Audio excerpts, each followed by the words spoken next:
Fort dans la foi. Romains chapitre 4, verset 20.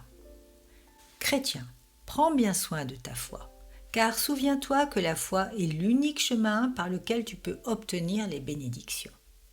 Si nous désirons les bénédictions de Dieu, rien ne peut les faire venir que la foi. La prière ne peut pas amener de réponse d'en haut, du trône de Dieu, excepté la prière fervente de l'homme qui croit.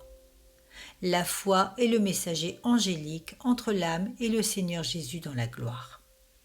En permettant que l'ange se retire, nous ne pouvons ni envoyer de prière, ni recevoir les réponses, mais alors que nous sommes encore en train de parler, il nous écoute.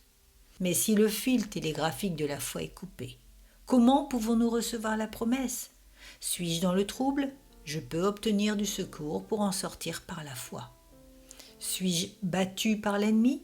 Mon âme s'appuie par la foi sur son cher refuge.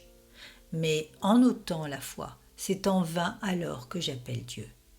Il n'y a pas de route entre mon âme et le ciel.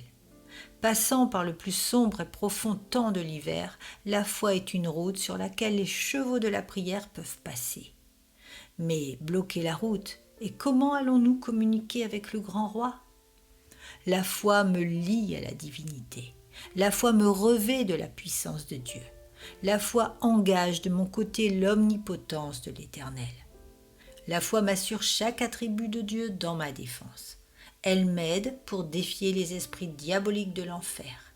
Elle me fait marcher triomphant sur le cou de mes ennemis.